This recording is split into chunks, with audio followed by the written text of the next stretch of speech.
Welcome to Monday Morning Coffee with Inside the Firm.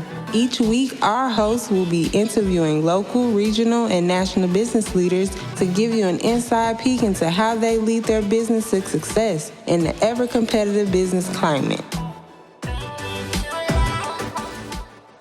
Welcome to Monday Morning Coffee with Inside the Firm. Today I have two very special guests hailing all the way from wonderful New Jersey, established in 2015 by an innovative female entrepreneurs, Carey, Balogh, and Lauren Genest. Brand Groupies partners with visionary C-suite leaders and business-to-business service companies, transforming their presence in sectors like commercial architecture and engineering. Together, they pioneered the SOPR approach, unifying social media and PR to craft a comprehensive brand impact that ignites business growth. Their expertise lies in podcast management, from concept refinement to launch, featuring media training, meticulous guest communication, and hands-on production. With cutting-edge equipment and personal oversight, they record on-site, delivering bi-monthly episodes across major podcast platforms. Ladies, welcome to the show. Thank you. Excited to be here. Yeah, so I'm always curious about the origin story. I'm sure you guys have listened to episodes because you were so gracious as to push us a little bit on LinkedIn. I really appreciate that. I want to hear from each of you. So if each of you are answering questions, that's great. Before we get into like what you do exactly now with Brand Groupies, tell us how you got here. You know, are you guys from the family of entrepreneurs? Where does all that spirit come from? Let's see. I always say I wanted to be an architect when I was growing up. I never quite did that. I got into the PR field, and my background was fashion PR. I did that for many years in New York City, and I lived in Milan for 3 years. And then I got the entrepreneurial itch and started a kids rock and roll themed play space in Williamsburg, Brooklyn. And then came back to New Jersey 10 years ago, and in 2015 founded Brand Groupies. And, the goal has always been the same, to, really be the cheerleader behind brands and the people behind the brands, and get the name, out there in a very, very cool way, through that fashion lens. And so, that's where we are today. And for everybody listening, that was Carey, and now Lauren is going to let us know.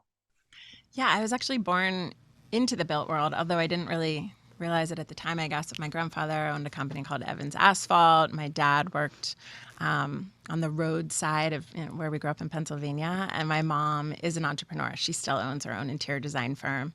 And many other people in my world were in some ways connected to the built world. I actually followed in Carey's footsteps and went on to be in fashion PR, working with global brands like Hermes and Burberry for about 20 years. And then when I made a move away from the city down towards the beach in Red Bank, New Jersey, I joined Carey's company, Brand Groupies, in 2020. And since then, have just locked arms with her to run full speed ahead on this mission to shake up the AEC industry. Yeah, let's jump right into that. Exactly where I was hoping we'd go next is the AEC industry. So you guys obviously... Carey wanted to be an architect, and Lauren, your mother was an interior designer. So I'm curious, like, why you wanted to focus on the AEC industry, and then are you eventually want to be more comprehensive with it? Like, what draws you to that specific sector? I guess we, coming from fashion, we always wanted to work with visionaries in, a chosen industry. And I think, as luck would have it, in 2017, we signed with Mancini Duffy, a 100-year-old plus architecture and design firm. And that was kind of the first, experience, leap into the AEC industry. And I think what we uncovered was that, wow, this industry is really behind the times, and they're not doing the same things like fashion and beauty and entertainment that we were so accustomed to. So we just did what we've always done. And we quickly realized, wow, there's this huge gap to really promote companies and the people and the faces behind these architecture firms, engineering, construction, design, like we did with our fashion designers. So I think that adds to our mission to shake it up. 100%. Yeah. Lauren, do you have anything to add to it, or should she cover it for you guys? I think she nailed it. Okay. Well, I have a question then. So, like, can you give us some specific examples of how they were behind? It doesn't surprise me that they would be. I mean, we're still. I have to explain to my architects all the time, like, you guys understand, we are still building crudely. Like, I don't know how else to explain it. I mean, we're still banging. Here's the way to explain it: we're still banging sticks together to make a house. Yeah. It's funny. One of our clients always says Yeah. that, Roger Krulak from Full Stack Modular. His grandfather was was in the construction industry, and he passed away many years ago. And he said if he ever came onto a construction site today, he'd notice that things are being done exactly the same decades later, and it drives him crazy. He's on the modular side. Yeah. I guess what we noticed is, coming from more of a fashion lens, we just saw all this opportunity for these talented firms, not only architecture, engineering, construction, but also within the design, real estate worlds, to take all of their hard work and start putting it forward on social media and start telling the stories of the brands in a more proactive and consistent way. I think that, a lot of what we notice is that this is a more traditional industry, and where we were coming from, many different companies in the fashion world, they had PR. They eventually added the social media to kind of their budget. And that wasn't the case in this industry. It wasn't really considered. Many people within marketing are often, the ones responding and writing the RFPs. Many companies we met with say, we have Sally in accounting doing our PR. She helps us on our social media when she can carve it out. And we see it as a very unique skill set that is a standalone position. And so we just saw this huge opportunity, like Carey said, to really delve deep into this industry and help firms that, the ones we've been attracted to are, I think, the ones that are already kind of doing things in a disruptive manner, because they're the ones that are open-minded enough to say, let me try something different from everybody else. And when they do it, we notice that they can really move the needle and stand out. And there just becomes this incredible buzz around the firm or the company, because they're putting them out. We are helping them put themselves out there in a really unique way. Do you find that out of the letters A, E, or C, which if everybody doesn't know who's listening, I'll just spell it out for you. It's architecture or architects, engineers, contractors, what it stands for. Are we all equally as stubborn to this kind of change? I mean, or are the engineers winning? Are the architects losing? Because it seems like, to me, when I look at the whole thing, it does. I'm with you. The people who want to shake up the industry are the ones who are doing a show like Alex and I and working with people like you. Yeah, I guess. And you don't have to pick on it. I'm just curious if there is actually, because it seems to me it's about even. Maybe the architects would be a little bit ahead, but maybe it's because architects are ahead. They have, sexy projects, and a lot of visuals, design, things like that might, be able to stand out. And I think construction might need some more of a push. Yeah. I'm going to jump ahead a little bit, because this, as far as your clients and your partners that you're working with, who's finding who? How do you find the ideal person once you do? Is there how do you sort through who you guys are going to work with? Yeah, I think we're inherently attracted, like I said, to brands that are doing things differently and that are visionaries to start with. So Mancini is a great example. They, 10 years ago, hired software developers. No one was hiring software developers at a 100-year-old architecture firm to start infusing this tech face to the brand. And so I think we kind of start with who's already kind of has a bit of a different narrative, like you said, similar to you and Alex, who's been podcasting for 7 years, or who's been, looking at how they can do things like Roger Krulak, I mentioned, in the modular space, who's doing things that are maybe a little bit against the grain in an effort to move the overall profession forward. Beautiful. I really love the acronym that you guys have formed, SOPR, because you're doing exactly what I think needs to happen, is like the branding ability of people now, if they start their own podcast and they're able to wrap it all into social media, and the face that even if you do, like Alex and I put these intro to F9 videos together on YouTube, almost like a decade ago now, and it has paid dividends over and over again, where people will meet us after they schedule an appointment with us. We'll walk up to the door and then they'll say, like, they just feel like they know us at a different level, I think, than other people. Absolutely. So I'm like, did you guys just, again, see the opportunity to try to do this social media plus PR and craft it all together because nobody else was doing it? Where does that come from? And then tell us how it makes you move the needle for your clients. I know. I think it happened organically. I had started doing social media for Mancini, but with a PR background. But it wasn't until Lauren came on board and really started and kicked off the PR division. And then we quickly realized, oh, wow, all the press she was getting for our clients, whether it be on podcasts, on panels, quotes in the media, we would take that and we would then pulse it out on social. And then on social, you'd be engaging with editors and journalists and podcast hosts. And then we'd, send it back over to Lauren. Hey, did you look at this podcast? And she, would start booking. And it just grew. Like we would have like maybe, a few hits a month. Now, the amount of press, the consistency and the perception of these brands, it also gives you a ton of evergreen content, video clips of our clients being guests on podcasts that we can spread out. We can control their messages. We can maybe post something 3 years later and that same philosophy and that, message and that vision can hold true.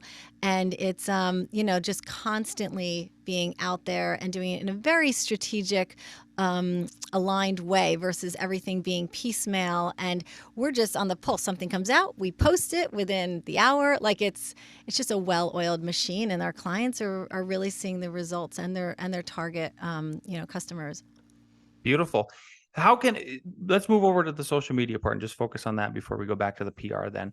How are you guys recommending that people you take on as clients, or even if they are just listening to this, that they can level up their social media from just some basic stuff that they're missing out on?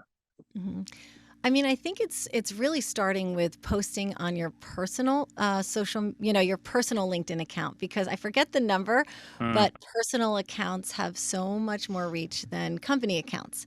So, of course, you have that network, those eyes, and I think it's 1% of people actually post. So even if you start small by posting once a week, sharing articles that make sense to you, and finding those few things that you're passionate about, if you're an architect, are you into resiliency or, urban living? Like what is it that you specialize in or something that you care about, and go all in on that so that you start to become, a thought leader and you can add your own opinion. But I think just, getting out there amongst your peers is crucial. Is that baked into the algorithm then?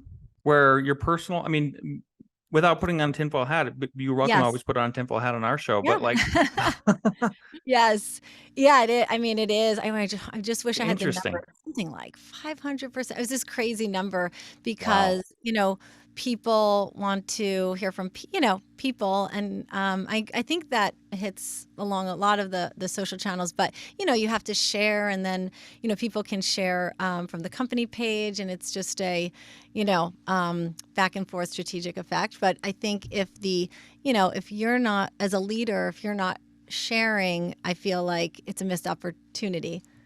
Yeah, well, it's very interesting. I think I believe you 100% that that's true, because we have the professional ones and then the personal ones. My personal one is literally, I think it's 1,000% more in terms of just followers, something like that. But then I was watching, I don't know if you've probably seen this name float around LinkedIn because he's so popular now, Tyler Suomela.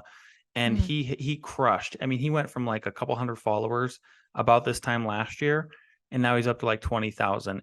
But he pushes everything through his personal page, like you said, and then links in his business side of things, like for that. Let's shift over to PR then. Public relations. What are some things that AEC firms you think should be doing just at a very base level? Again, even if they don't work with you, I would love to hear that perspective. What should they do PR wise? We've always been a big proponent of, you should be writing your own press releases. Very simple. Everybody can do it. You're actually doing the job of journalists and making their job easier if you just push them out, and you'd be blown away about how often you get in the paper for that.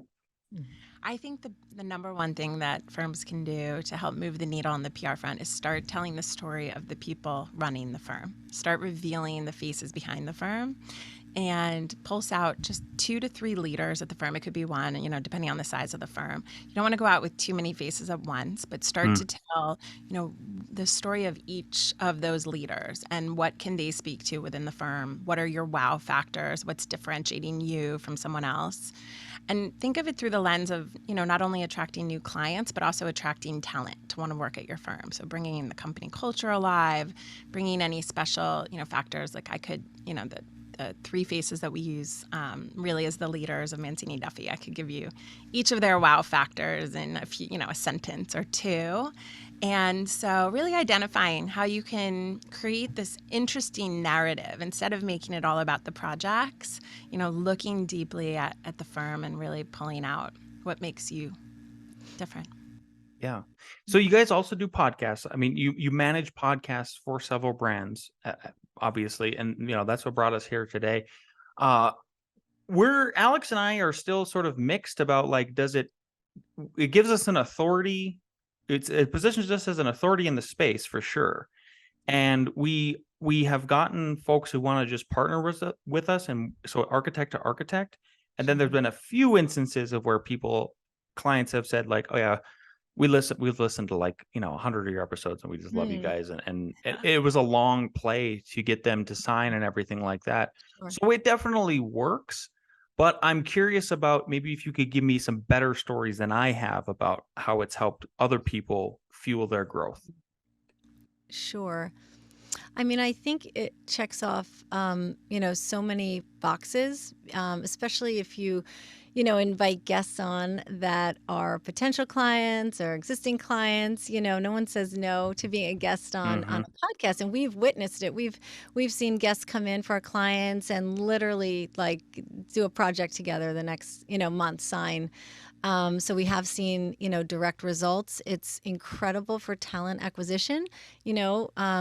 Potential employees can listen to the president's podcast from Mancini Duffy. It's called The Anti-Architect.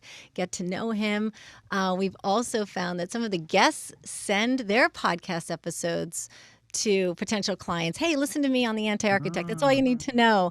And it's like their story, and it's authentic, and it's real, and it's raw, and it's you really get to know a person. And I think it just helps people be that much, clearer if they want to work at the company, if they want to do business with that person. It just really tells their personality in a really authentic way.